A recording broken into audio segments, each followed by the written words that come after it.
C'est Alioune Dione, ministre de la microfinance et de l'économie sociale et solidaire.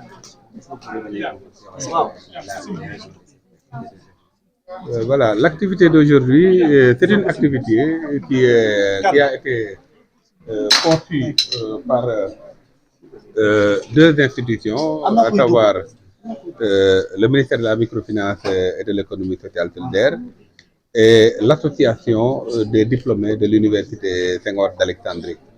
Cela va dans le sens de la vulgarisation de l'économie sociale solidaire, notamment à travers la loi d'orientation sur l'économie sociale solidaire, mais surtout par rapport à l'agenda Vision 2050 et qui porte sur le thème économie sociale, microfinance et économie sociale solidaire. Dans l'agenda Vision 2050, quelle synergie pour un développement inclusif durable. Cette activité, comme vous le savez, ça permet à la fois de sensibiliser pour une action, parce qu'on informe, on sensibilise pour aller vers l'action, la communauté universitaire de manière générale, mais également les citoyens, pour les inviter à adhérer et à accompagner toute la politique que nous sommes en train de mener pour faire de sorte qu'on sorte complètement de cette morosité économique que nous vivons et qui est à l'origine de l'immigration irrégulière et de l'ensemble des fléaux sociaux que nous connaissons et qui sont dus à l'inactivité, à l'oisiveté. Donc c'est ça en fait l'objet de cette rencontre d'aujourd'hui que j'ai eu l'honneur de présider. Parlant de ces synergies pour un développement durable et inclusif, quelle en est la part de la population? La part de la population. Voilà, la part de la population, c'est juste que la part, je dirais qu'elle est entière. Parce que c'est la population qui est ciblée. Parce que nous tous, nous savons que jusque-là, on avait des économies qui sont à la fois extraverties, mais qui sont exclusives de cause d'une économie qui est dans la morosité. Si une économie est extravertie, ça veut dire que les retombées ne seront pas ressenties par les populations.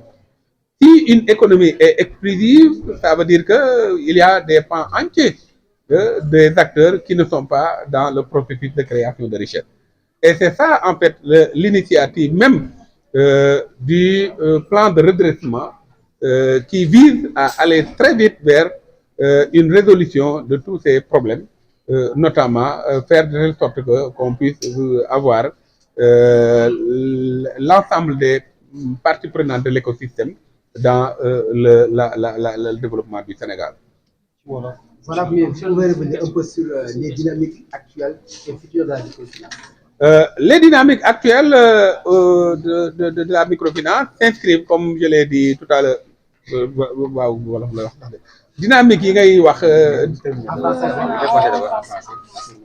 voilà, les dynamiques actuelles s'inscrivent, comme je l'ai dit, dans l'agenda Vision 2050 à travers notamment la stratégie nationale de développement 2025-2029 et peuvent être synthétisées à travers deux approches, respectivement pour la microfinance et l'économie solidaire.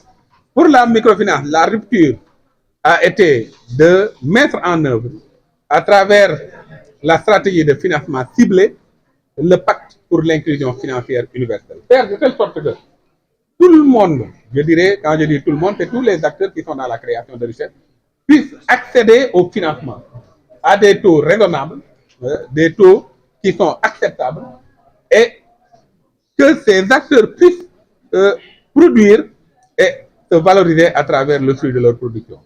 L'autre aspect, c'est ce que nous appelons les coopératives productives solidaires, qui sont un instrument qui permet de pouvoir organiser l'ensemble des producteurs pour pouvoir faire face aux problèmes de choc exogènes, notamment pour leur octroyer des moyens de résilience, mais également pour pouvoir viabiliser le système de production, créer le maximum de richesses et pouvoir les mettre en réseau à travers l'étendue nationale afin que tout le monde puisse en bénéficier. Voilà les deux actes majeurs que le régime du président Bassirou Diomaye Diakhar Faye et du premier ministre Ousmane Sonko ont instruit pour véritablement sortir de la morosité économique. Porte dans ma communication, notamment Porte Finance, parce que j'ai reçu très tôt le directeur de Porte Finance.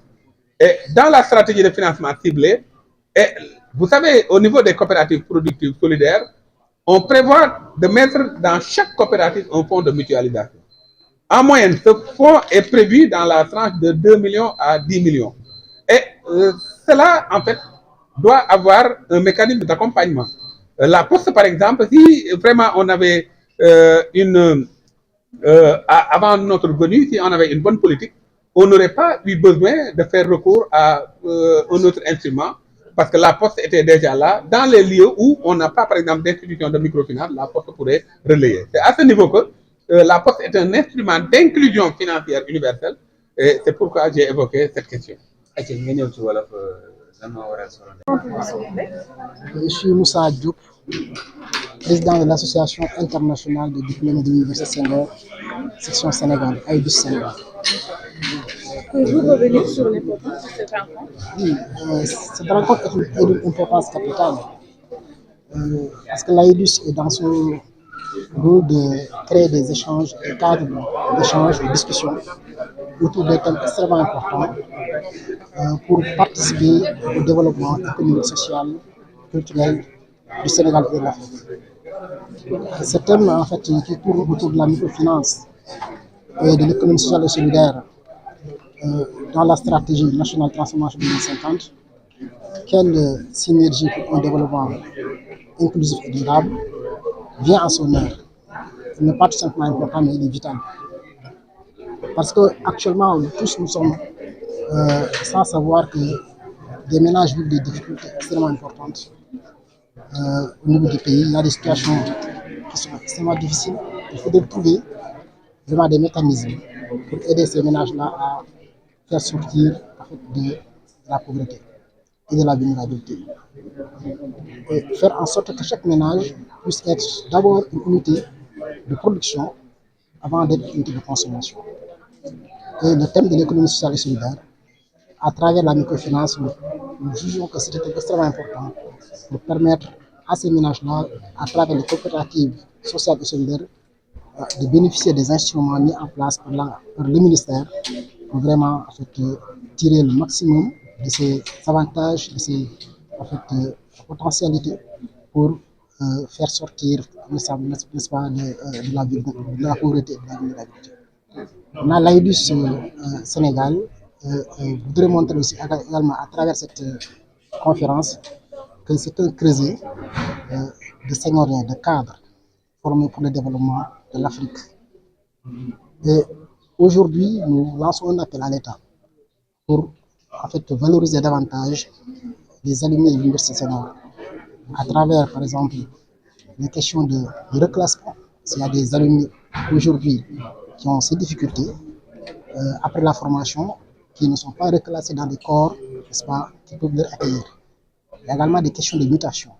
Des gens qui ont été mis en position de stage, qui ont fait des sacrifices pendant 2 ans pour faire la formation à l'Université Senghor et qui aujourd'hui, leur mutation fait obstacle, n'est-ce pas, il y a obstruction à la mutation. Donc, ce qui fait que ces alumni ne sont pas davantage valorisés. Il y en a aussi qui voudraient, par exemple, après l'Université Senghor, en fait, poursuivre les études dans le cadre du doctorat. Mais on nous demande à chaque fois des équivalences du diplôme. Alors que c'est un diplôme qui est internationalement reconnu par le CAMES. Donc, nous lançons un appel aussi aux autorités pour vraiment en fait, prendre en charge ces différentes questions qui nous interpellent. À l'issue de cette conférence, bien entendu, nous allons essayer de prendre contact avec les autorités, essayer de discuter avec elles autour d'une table pour voir comment ensemble trouver les véritables obstacles à ces questions qui nous interpellent et de trouver vraiment des solutions. Si